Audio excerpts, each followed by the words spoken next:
Estaremos dando sequência à nossa série de mensagens nesse aniversário. A nossa série continua falando sobre o Salmo 23 e o estressado, ou o estressado e o Salmo 23, ou também as respostas do Salmo 23 para o estressado. E nós vamos para a quinta causa, de 7, nós vamos para a quinta. A quinta causa do estresse e a quinta resposta do Salmo 23 para o estressado. A quinta causa do estresse é o vale da sombra da morte. O vale da sombra da morte é a quinta causa de estresse. As sombras da morte são esse fator que faz o estressado viver dizendo: eu não consigo ver nada, eu não vejo solução, eu não vejo saída, eu não vejo caminho, eu não sei o que fazer, eu não sei para onde vou, não sei o que sentir, não sei nem o que falar. O Salmo 23 diz assim: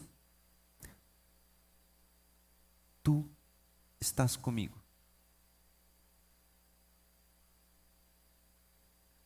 Tu, ó Senhor, estás comigo. Nós vamos falar sobre isso hoje. Em Israel, havia um vale, e esse vale ficou conhecido como Vale da Sombra da Morte. Até hoje existe uma velha rua, uma velha estrada de Jerusalém a Jericó, em que essa rua conduz a um grande precipício. É um abismo profundo, onde não chega nem a luz do sol. E naquela estrada, aquela estrada era uma rota antiga por onde os pastores passavam com o seu rebanho de ovelhas. E muitas ovelhas se perderam caindo no despenhadeiro. E toda vez que eles iam passar ali com as ovelhas, havia um grande temor no coração dos pastores por perder muitas ovelhas, e também porque na tradição daquela época, espíritos malignos moravam naquele vale. Então eles tinham medo. Então é um vale de medo, um vale de sombra, um vale de morte. E tradicionalmente e alegoricamente, o Vale da Sombra da Morte é traduzido nas igrejas, e essa mensagem é trazida como que se fosse um momento de desemprego, de enfermidade, de divórcio e outras coisas. A vida não é um vale. Vale é um período. Os nossos olhos precisam começar a entender essa parada. Vale é apenas um período. Então os nossos olhos precisam aprender a enxergar. Por quê? Porque os vales, irmãos, por incrível que pareça, são cheios de propósitos. Cheios de propósitos. Não que Deus é um maquiavélico que fica espetando a gente para ver se a gente aprende. Não. É que na circunstância inevitável, na circunstância que é imparcial, na circunstância que é imprevisível, Deus age. Deus não provoca circunstâncias, Deus não mata, Deus não tortura, Deus não fere, Deus não machuca, mas na existência da vida humana, no lapso de existência que nós temos aqui nessa terra, o Senhor faz com que a graça abunde sobre nós e que no vale nós temos propósitos e lições para aprender. Nós vamos falar bastante disso aqui hoje. Então, algo muito interessante na Bíblia, e que eu gosto muito do que o apóstolo Paulo diz. Ele diz assim, que a tribulação produz o que em nós? Esperança. Não é a alegria que produz a esperança. Não é o gozo que produz a esperança. Não é a festa que produz a esperança, é a tribulação. E não sou eu que estou dizendo, é o apóstolo Paulo. E um dos meus textos preferidos, todo velório que eu vou fazer, é esse texto que eu uso. Eclesiastes 7, 2 e 3. É melhor ir a uma casa onde há luto do que uma casa onde há festa. Porque ali está a realidade da vida. Lições profundas são aprendidas nos momentos de vale. E o apóstolo Paulo diz: a tribulação produz a esperança. Então nós precisamos entender isso. Quando nós ficamos felizes demais, quando nós ficamos no gozo demais, a nossa tendência é relaxar. A nossa tendência é se alienar, se abobar. Ficamos abobados. O que eu não estou dizendo? Que o vale é legal. Bate mais, Senhor. Bate mais. Não é isso que eu estou dizendo. Não é isso. Porque crente tem uma mania de gostar de chicotada que eu vou falar para você. Parece mulher de bandido.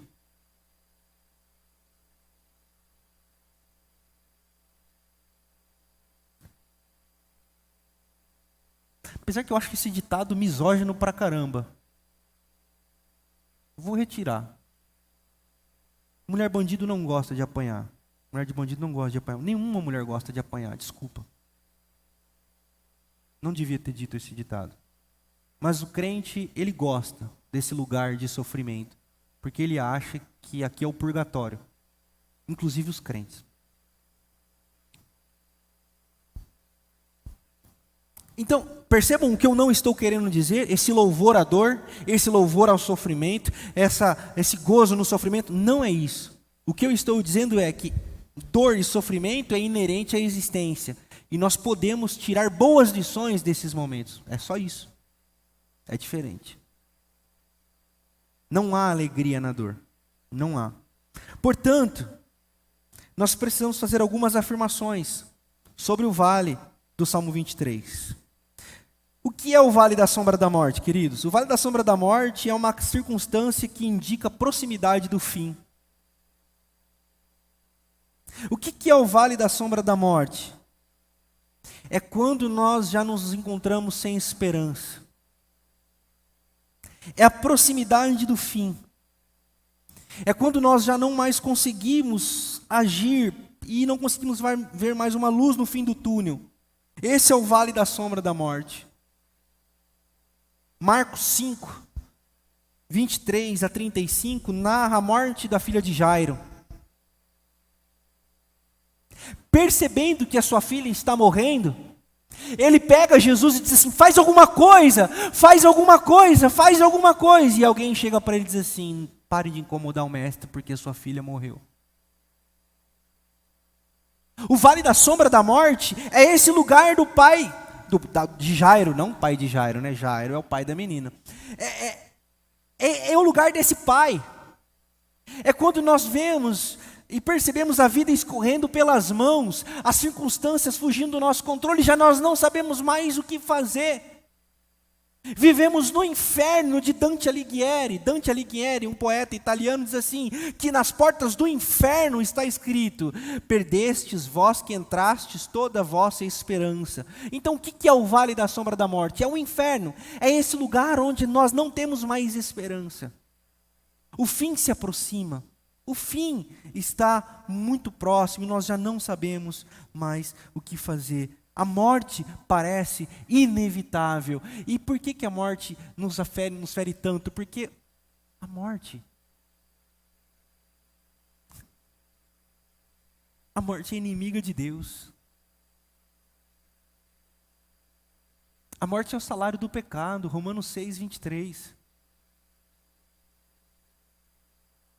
Eu não gosto dessa romantização da morte. Há um processo de romantização da morte. Como se a morte fosse algo bom. E não é. A morte não é boa.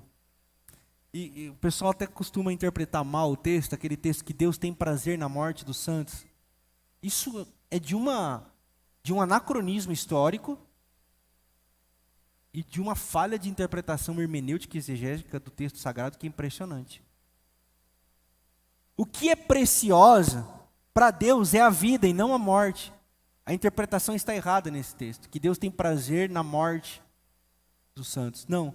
Deus tem prazer na vida destes que morreram como santos.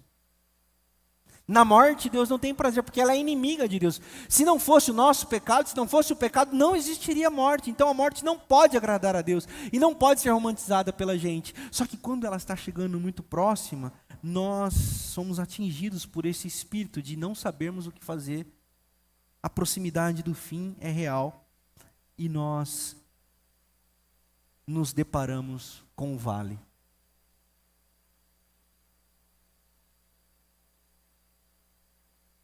Quem aqui já perdeu alguém perto? Ou alguém querido, próximo? E que você sabe que está morrendo. E você percebe a vida indo. E você não tem o que fazer. Esse é o vale. Outra perspectiva do vale parece que é o lugar onde impera a escuridão.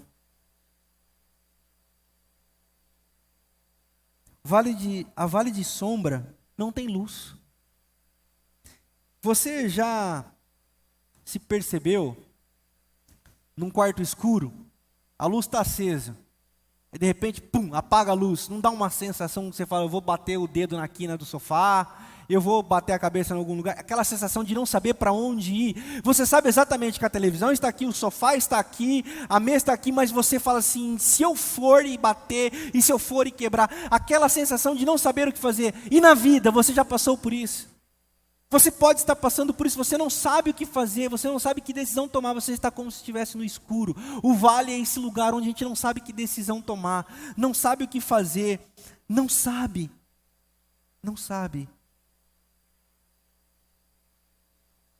A circunstância tira de você todo o senso de direção.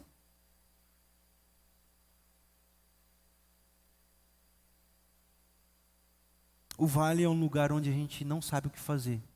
Tem medo do fim e não sabe o que fazer. O vale também é, queridos, um lugar onde nós estamos vulneráveis ao mal. O salmista diz, ainda que eu andasse pelo vale da sombra da morte, não temeria mal algum. Esse mal que ele não teme é o mal religioso. Mal supersticioso ou mal espiritual. Naquele mundo, naquela época, como eu disse para vocês na abertura, na introdução, eles acreditavam que pestes voavam à noite. É por isso que no seu Salmo 91 está escrito alguma coisa sobre isso. Não temerei a peste que voa sobre a noite. Eles acreditavam que os espíritos vagavam naquele vale. Eles acreditavam nisso. Espíritos do mal, espíritos malignos. O salmista sabia que os montes eram os lugares de habitação dos deuses.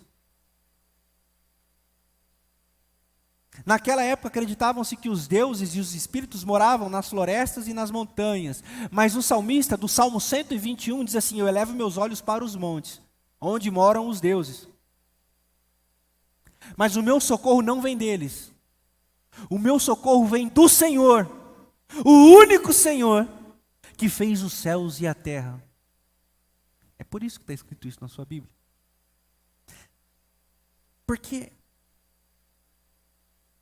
no vale nós somos possuídos por um medo do mal. Quando nós estamos no vale, nós somos possuídos por um temor do que o maligno pode fazer com as nossas vidas. Vejam, nós estamos próximos do fim. Não sabemos para onde ir, o que fazer. Tudo isso gera em nós medo. E os medos também são medos espirituais.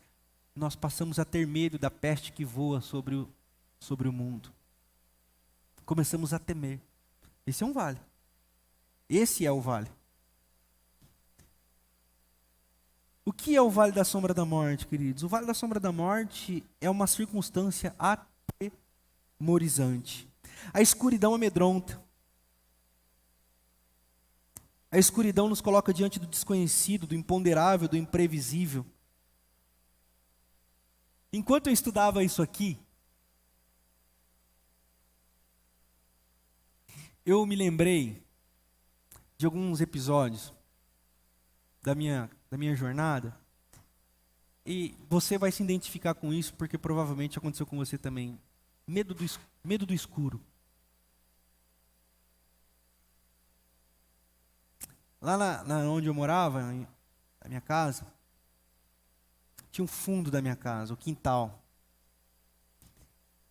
E quando ia cair na tardezinha, lá não tinha luz, e eu tinha que ir buscar uma bola, guardar uma bicicleta. Eu tinha muito medo de ir lá.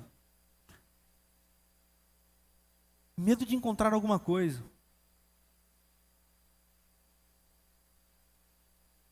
Medo de ver alguma coisa. E na minha cabeça, tinha alguém me observando no meio daquele escuro. Você passou por isso já? Só eu. O escuro é este lugar. O vale é escuro, não tem luz. E ele traz até nós medos que tiram de nós muita coisa. E eu lembro que eu fazia tudo muito correndo.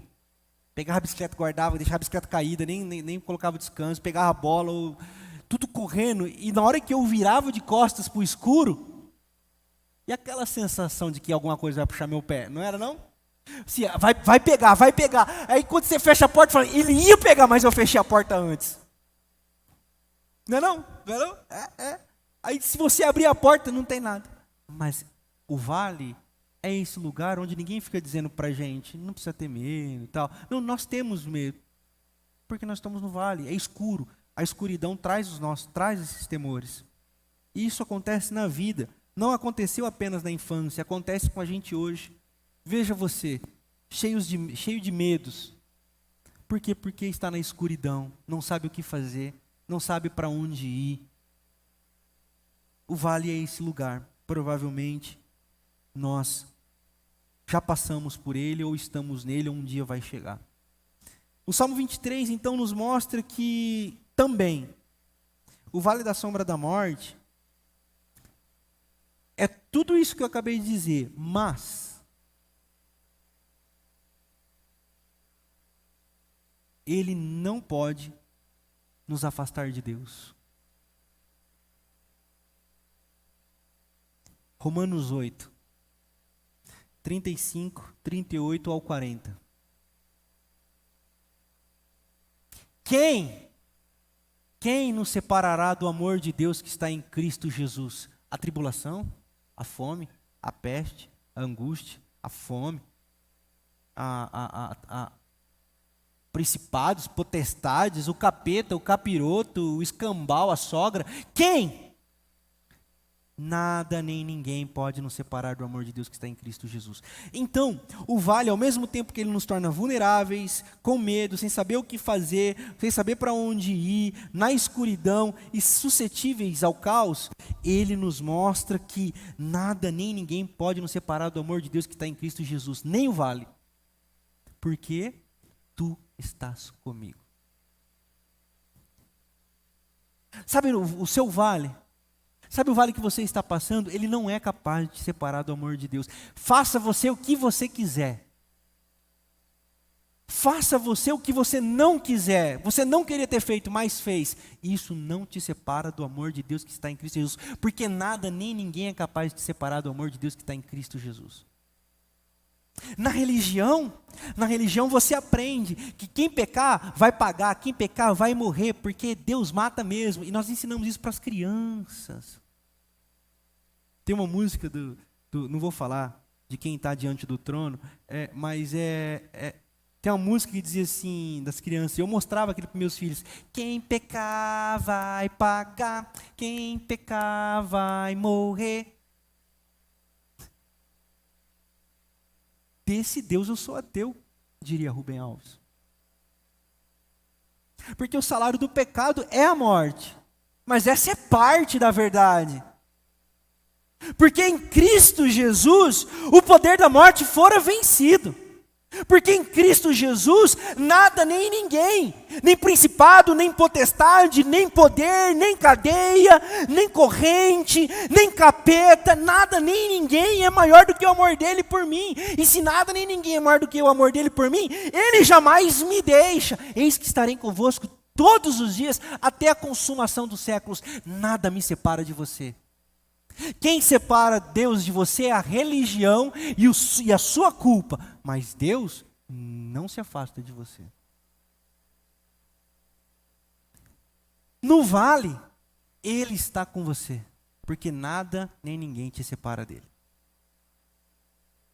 O vale, ele é uma circunstância na qual Deus age na sua defesa.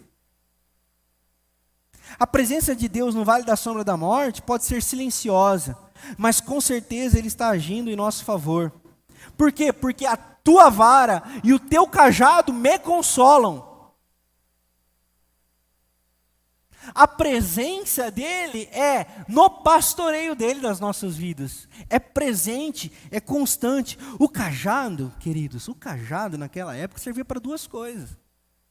O cajado ele tinha aquela volta em cima, que era para o pastor puxar uma ovelha que havia caído num buraco, numa ribanceira, num rio, e socorrer e puxar. E servia para outra coisa. Tem ovelha que é meio atrapalhadinha, normal. E a galera está andando aqui no vale. E a ovelha sai para cá, sei lá, tá. O pastor usava a vara para dar aquela contundida no tornozelo. Essa era a ferramenta. Por quê? Porque ela, ferida, se sentia vulnerável e permanecia junto com o rebanho. Historicamente é isso. De maneira tonta, a religião pega e diz assim, tá vendo? Deus faz, Deus dá umas cajadadas na gente, para machucar, para a gente... Isso é tontice. Isso é tontice. Deus não fere ninguém, Deus não maltrata ninguém, e essa lógica é a lógica do pastor com as ovelhas lá, literal, rural. Deus, Ele é o Deus que trabalha nas circunstâncias. Quem nos fere as circunstâncias da existência.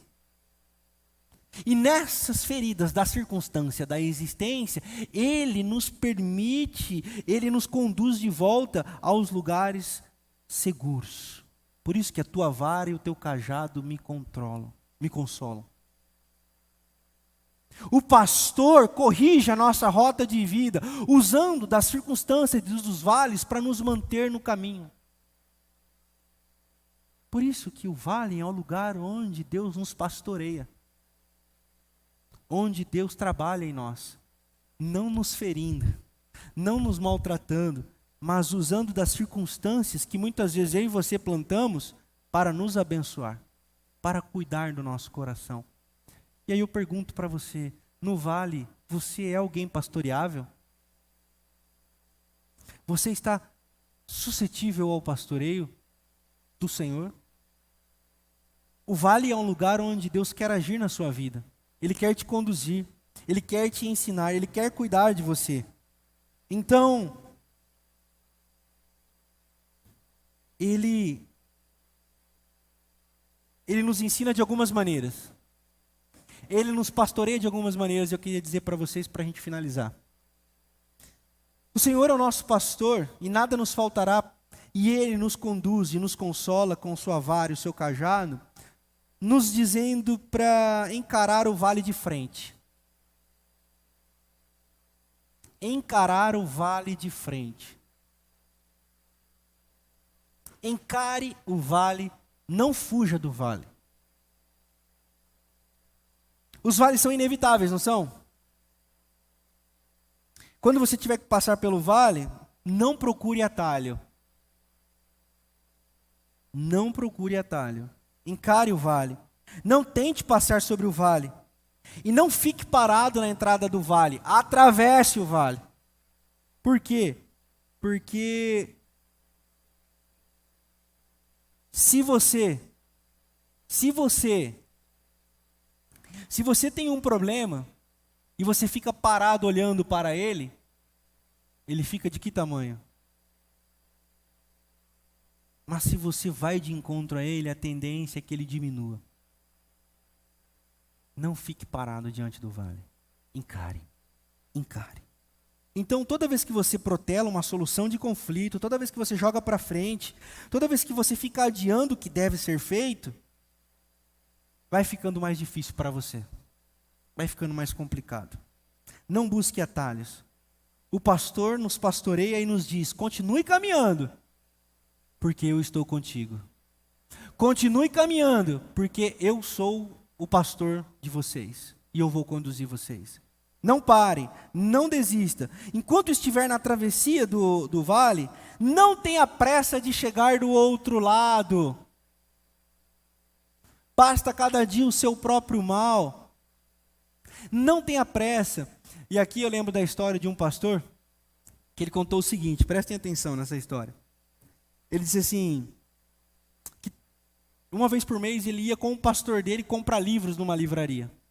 E num sábado desses, ele foi comprar livro e estava chovendo demais. E ele esperou de um lado da rua, a livraria seria do outro lado. E muita chuva, muita chuva. E teve uma hora que eles falaram assim, não, vamos na chuva mesmo, senão não vai passar. E aí ele disse para o pastor dele, vamos correndo. E o pastor dele falou assim, vamos andando. Ele falou assim, mas nós vamos chegar molhado. Aí o pastor disse assim, nós vamos chegar molhado correndo e vamos chegar molhado andando. Ele falou assim, mas aí correndo a gente chega mais rápido. Ele falou assim, correndo, a gente toma chuva de cima e de baixo. Porque você corre, você pisa na poça, te molha embaixo. Correndo, você não presta atenção na moto que está vindo, no carro que está vindo, na senhora que está atravessando a rua, no cachorro que pode entrar, no guarda-chuva do outro que pode espetar o seu olho. Correndo, você perde a noção do lugar onde você está. Correndo, você escorrega e cai. Correndo, as probabilidades de você errar é muito grande. Correndo, a probabilidade de você tropeçar é muito grande. Correndo, os perigos que você enfrenta são muito maiores. Então, vamos andando. Ele falou assim, tudo bem, vamos andando.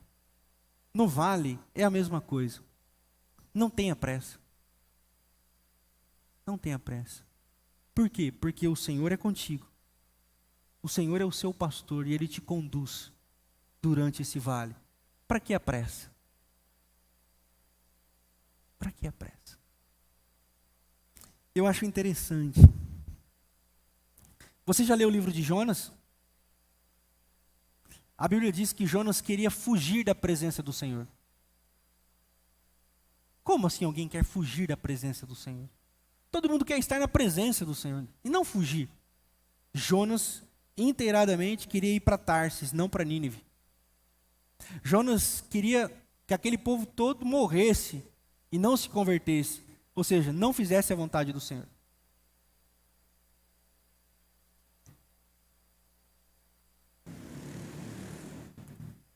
Muita gente quer correr no vale e acaba também correndo da presença do Senhor. Não corra. Basta cada dia o seu próprio mal, porque cada dia trará consigo o seu próprio mal. Calma. Vá devagar. Quando estiver atravessando num vale, sinta-se pastoreado e entenda o que o Senhor está dizendo. Peça socorro ao pastor. Hebreus, capítulo 4, versículo 15 e 16, um dos meus preferidos.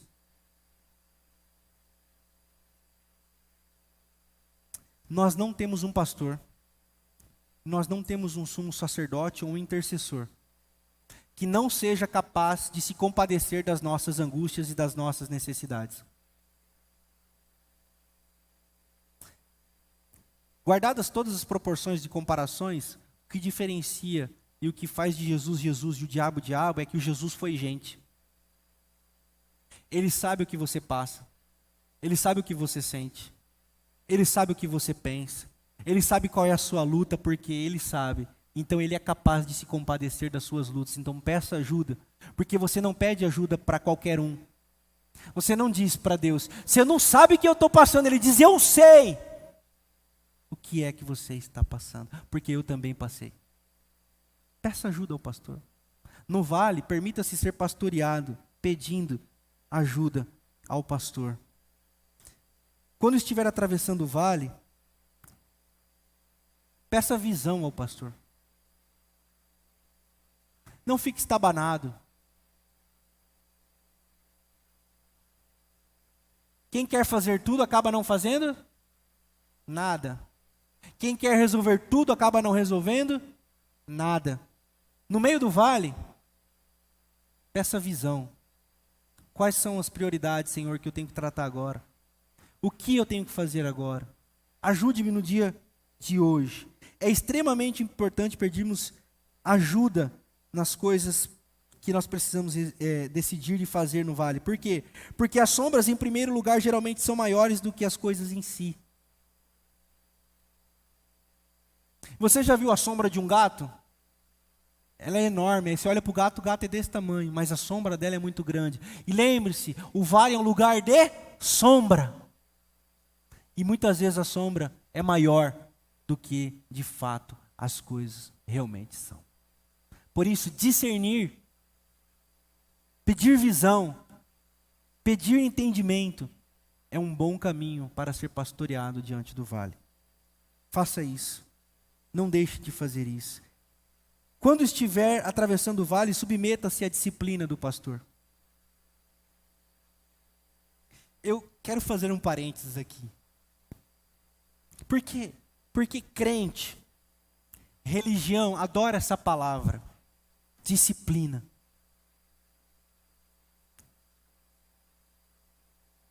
E erroneamente fazem com a etimologia significa sentido e significado, de punição. Disciplina é igual punição. E no Evangelho não é isso. Na sua escola você tinha quantas disciplinas na escola? Português, matemática, tá? Disciplina significa ensino. Disciplina de matemática, ensino de matemática. Disciplina de português, ensino sobre o português. Disciplina de inglês, ensino sobre o inglês. Quando a Bíblia diz que o Senhor nos disciplina, é porque Ele nos ensina e não é pune.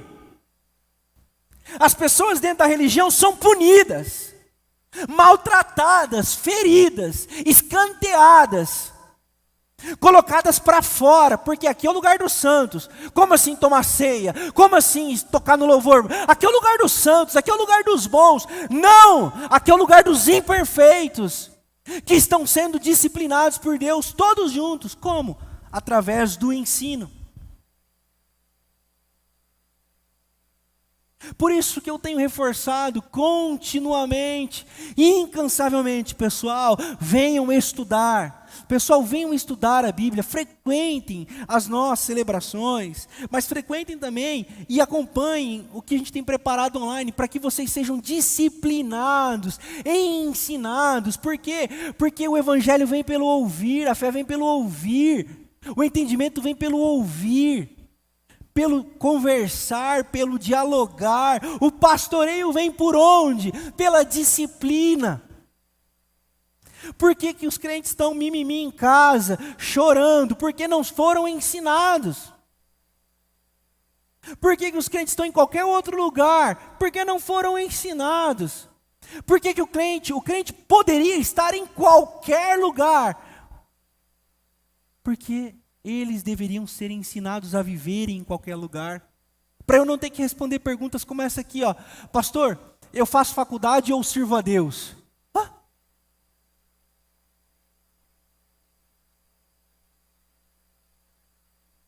Irmão, isso é um tipo de pergunta que não faz sentido. Você precisava de uma disciplina. Ensino. Submeta-se à disciplina do pastor, ao ensino do pastor. Não sou eu. Quando eu digo pastor, é pastor com P maiúsculo, é o pastor do Salmo 23. E o que o Senhor quer ensinar para você? O que você tem ouvido? Onde você tem ouvido? E de quem você tem ouvido? Onde você aprende? O que você aprendeu sobre Deus? É importante fazer essas perguntas diante do vale. Assim, há coisas que só aprendemos no vale.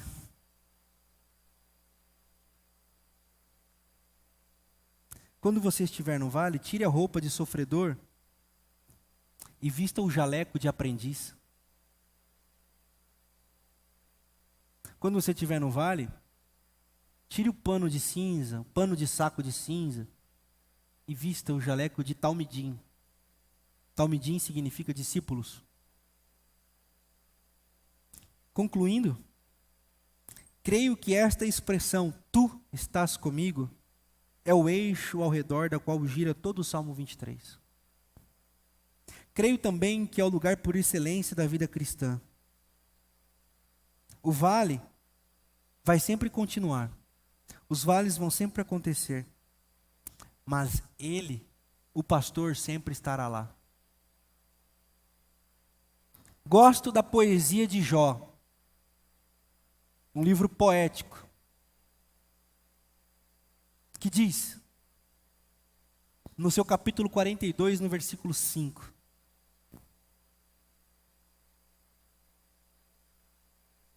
Antes os meus olhos te viam, ou antes eu te conhecia apenas de ouvir falar.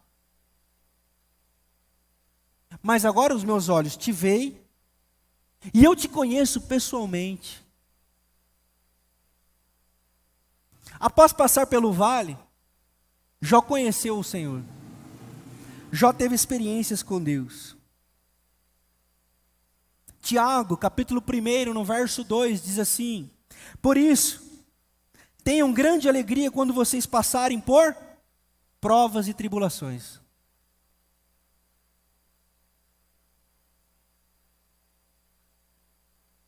Porque o Senhor vai estar com vocês. E vocês saberão que é uma grande oportunidade para aprender. Aprender quem é Deus, aprender de Deus e viver para Deus.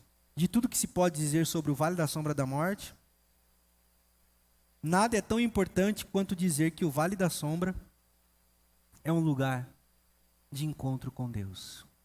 Que seja assim para você, que seja assim para mim, que seja assim para nós. Veja,